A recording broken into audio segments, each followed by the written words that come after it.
Bonjour, donc on se retrouve aujourd'hui pour un nouveau tuto sur Live et il sera question du Granulator 2, développé par Robert Hanke, qui est un synthétiseur granulaire créé sous Max for Live. Alors ici, vous avez le site de l'auteur, vous pouvez télécharger le patch à cette adresse-ci, avec le lien qui se trouve ici. Et une fois qu'il est téléchargé, vous double-cliquerez sur le fichier qui créera un live pack directement dans vos packs. Alors, on le lance comme ceci. Si vous avez des presets, on va par exemple en charger un directement. Donc il met un petit moment à se charger au début et puis après tout va bien. Voilà.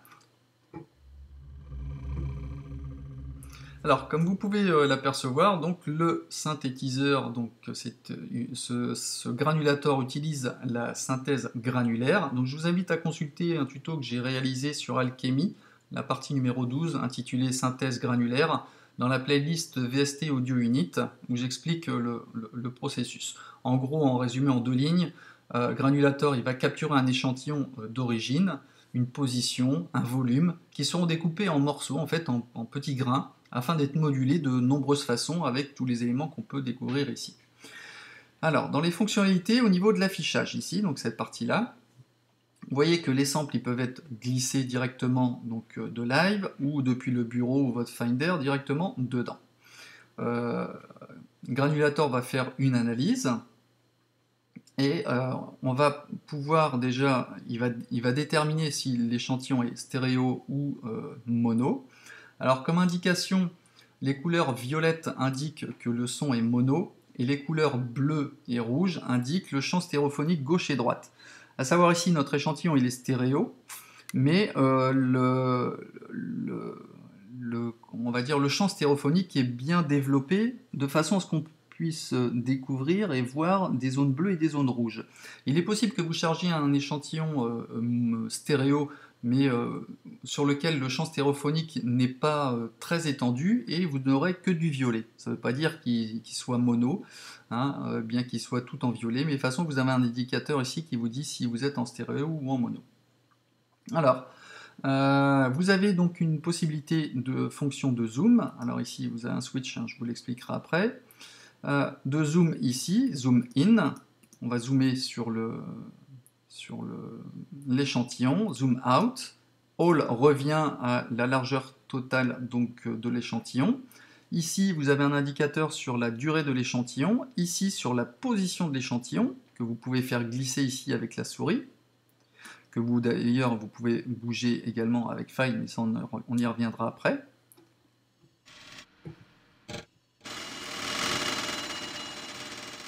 Vous avez le nom de l'échantillon. Ici, dans la partie inférieure gauche, vous avez donc le nom de la note MIDI. Et dans la partie ici à droite, le nombre de notes jouées en même temps. Là, je vais taper 2 notes. Voilà, tout simplement.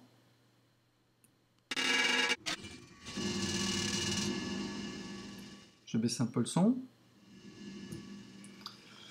Voilà, donc pour l'affichage. Donc dans cette partie gauche, vous avez donc Hold, qui permet, soit vous avez une pédale Sustain, ou soit vous cliquez sur Hold et ça va vous maintenir la note pendant que vous travaillez, sur une texture par exemple, ça vous évite de rester appuyé sur la touche MIDI. Ici vous avez un mot sur le fonctionnement du granulator et sa version. Et ici vous switchez en fait entre tout ce qui concerne les filtres et ici le grain, donc tout ce qui est granulaire. Alors, commençons avec grains. Donc ici, la taille des grains. Plus la fréquence ici est élevée, plus on aura de grains, et plus l'espace de travail sera court. Ici, vous voyez que, hop, là, j'ai pas beaucoup de grains. Là, plus je veux augmenter.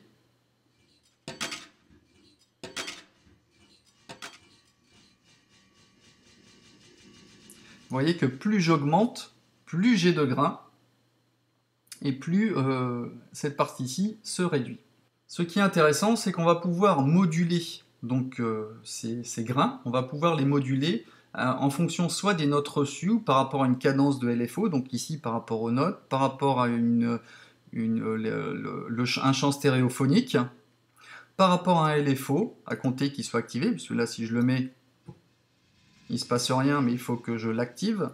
Là s'il est désactivé, j'ai beau bouger, il ne se passe rien. Par contre quand il est actif, vous voyez que là je sais que je peux travailler. Quand il est inactif, la zone est grisée, et quand il est actif, elle est beaucoup plus claire. Alors je vais pouvoir jouer avec les grains en fonction donc, des notes, ici donc de façon aléatoire par rapport à l'oscillateur, ici sur le champ stéréophonique ou par rapport au LFO.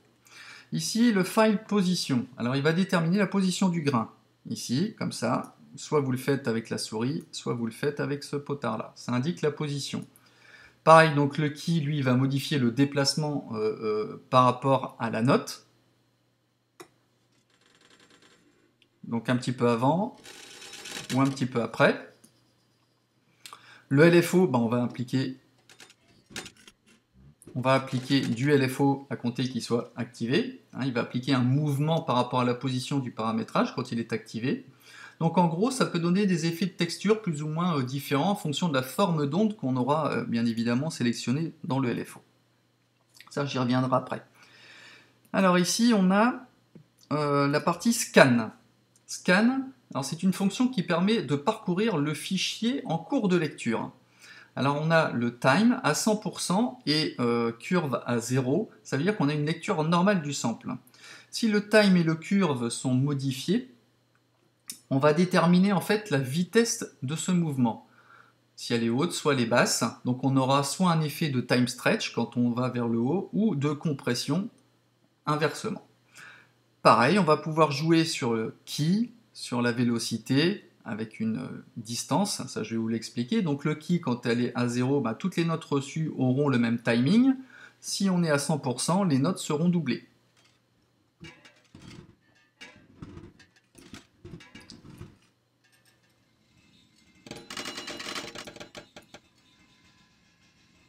On a un doublage de notes. Bon, il n'est pas forcément flagrant sur l'échantillon que j'ai sélectionné. Le vel, ici, donc il va déterminer la vitesse en fonction de la vélocité, c'est-à-dire la force avec laquelle on appuie sur les notes, et distance, lui, il va permettre d'interrompre en fait le scan global suivant un certain pourcentage. Ça va être plutôt utilisé sur les sons qui sont percussifs.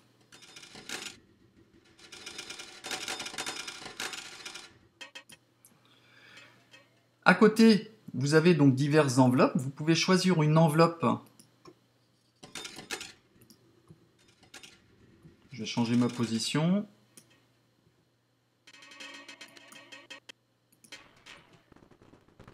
On va pouvoir ajouter du bruit, par exemple. Donc ici, le shape, donc lui, il va permettre de lisser ou justement ou de durcir la courbe. Là, je vais prendre une courbe, voilà. Le shape, là, hop, il va durcir la courbe. Hein, vous voyez que ça modifie la courbe. Et le spike, lui, va modifier également la courbe, mais sur son amplitude. Plus large, plus étroite. Ici, AM. Donc on a amount avec fluxus ou void. Alors ça va être l'amplitude de la modulation. Il va permettre de moduler le volume de chaque grain avec un signal aléatoire. Le amount va déterminer le dosage de la modulation.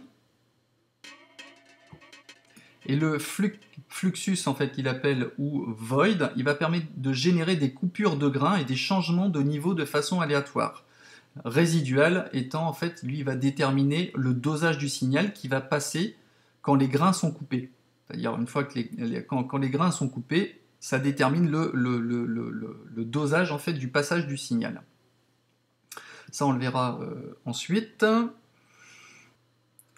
Alors, concernant le spray, alors lui, il va ajouter des variations aléatoires de la lecture de la position des grains. Ça va dépendre encore une fois forcément de la quantité de grains qui a été affectée. Au minimum, on va avoir des effets de ronflement. Et au maximum, plus de saccades. Vous voyez que ici, là, c'est très resserré. Et là, on aura plus de saccades.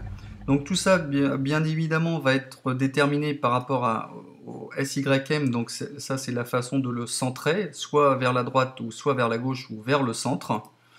Et donc il va déterminer en fait si le spray est donc côté gauche-droit ou centre. Et le slope, lui, il va permettre de concentrer le spray autour de la position, ou de l'écarter.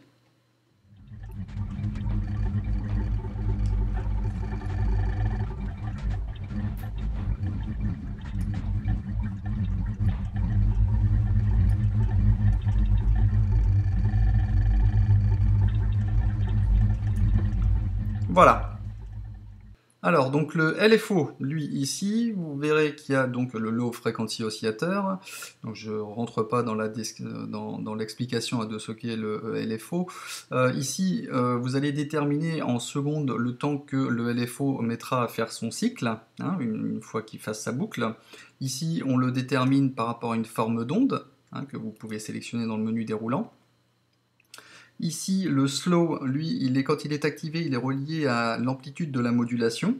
Il sera associé à l'amplitude de la modulation. Donc sur Start, la synchronisation se fera par rapport au LFO et sur Retrig, il se fera par rapport aux notes. Là, au niveau de Key, on ne change pas, c'est comme d'habitude, hein, par rapport aux notes comme on a pu le voir précédemment. Et LR phase, c'est ici qu'on va pouvoir décaler la phase pour avoir des effets stéréo qui sont assez intéressants. Alors, donc maintenant, on clique sur Filter. Donc là, on a l'enveloppe d'amplitude. Donc on retrouve la DSR classique, Attack, Decay, Sustain, Release. Ça, je ne vais pas réexpliquer, hein, ça, vous commencez à connaître son utilisation. Ici, le pitch, donc il va nous permettre de pitcher en demi-ton, en cent. Par rapport également, le pitch, on va pouvoir le faire jouer par rapport aux notes, ou par rapport à un random, une création des variations de pitch par rapport à chaque grain. On va pouvoir pitcher aléatoirement chaque grain. Ça va donner, bien évidemment, ce réglage va être fait en fonction ici du dosage de grains que vous avez sélectionné, bien évidemment. Et ici, vous avez le petit V qui permet de désaccorder les notes avec la vélocité. Par défaut, 70, c'est la valeur initiale, sans engendrer des désaccords. Si vous l'activez et que vous appuyez plus fort ou moins fort, et ben vous allez jouer, vous allez pouvoir désaccorder le son en fonction de la vélocité. Voilà, tout simplement. Ici, FM, donc Frequency Modulation, c'est la modulation de fréquence qu'on va appliquer au grain. Donc, fréquence, eh ben, c'est contrôle la fréquence de modulation pour chaque grain. Et FM, lui, ça va être le dosage, la profondeur de la modulation. À 0, il n'y aura pas de modulation. Avec des valeurs faibles, on aura plutôt tendance à avoir des sons, un style plutôt vibrato. Et inversement, plus on ira dans les hauteurs, on aura un son plus sale et durci.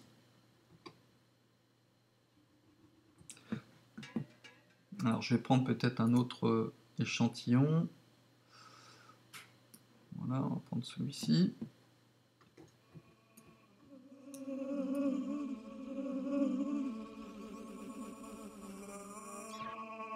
Voilà, on a un son un peu plus brillant.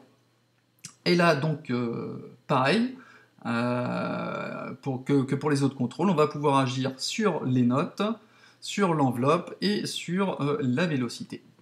Ici, on a filtre et enveloppe, alors avec, on a deux, le filtre A et le filtre B. Donc sur filtre enveloppe, pareil, on a un ADSR, Attack, Decay, Sustain, Release, et dans les filtres, donc des réglages DQ différents, avec donc l'activation ou la désactivation de chacun des deux filtres.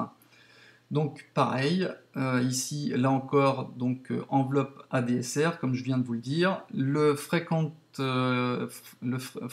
lui, va déterminer la fréquence du filtre.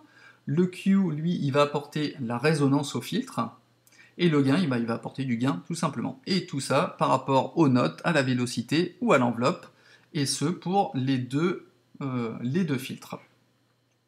Alors ici, je reviens donc là, vous avez une possibilité d'enregistrer directement le son en provenance de votre micro, hein, à compter que vous ayez activé donc une entrée micro sur Live, pour enregistrer directement votre sample dans Granulator. Et pour ce, il faudra que vous créez ici, donc dans le pack, le granulator input. On le glisse ici. Il vous indique la piste sur laquelle il est créé. Donc sur une piste audio, vous avez la possibilité de sélectionner la durée de votre échantillon avec un minimum de 2 secondes, maximum de 16 secondes. Et ici, donc là, si j'active, je m'entends en retour. Et là, vous voyez que la fonction n'est plus grisée, mais elle est accessible en écriture. Quand vous faites grab, vous allez enregistrer ce que vous dites en provenance donc de la piste qui est sélectionnée. Là, désactivé, là, il est activé. Donc vous faites grab, et là, vous aurez votre échantillon directement dedans. Alors, hop. Alors, voilà. Choc. Donc je désactive, je reviens. On va écouter. Ça, j'ai capturé justement un échantillon audio de ma voix en faisant grab. Alors attention, cet échantillon reste dans la mémoire RAM, donc elle n'est pas encore enregistrée. Donc si vous souhaitez sauvegarder cet échantillon, vous cliquez sur Write pour l'enregistrer sur votre disque dur. Et ainsi après vous pourrez conserver votre échantillon. Ici donc on a une sortie donc volume avec une vélocité et un nombre de voix que l'on peut déterminer. Voilà, tout simplement. Bon, ben voilà, j'ai essayé de vous le présenter assez rapidement. Donc, faites joujou avec, on peut arriver à des sons qui sont assez extraordinaires, notamment sur les textures. Hein, utilisez les diverses presets qui sont déjà inclus dans le Granulator 2. Glissez vos samples, même sur n'importe quel son. Vous cassez un verre, vous faites couler de l'eau, vous mettez n'importe quoi comme échantillon, et vous pouvez vraiment tout moduler grâce au nombre de grains et à tous ces filtres, ces enveloppes, toutes ces possibilités de modulation par rapport au nombre de grains. Donc c'est un potentiel qui est énorme, donc je vous le conseille vivement, d'autant plus qu'il est gratuit. Voilà, bon bah n'hésitez pas à me laisser des commentaires, et je vous dis à bientôt pour un nouveau tuto. Allez, ciao!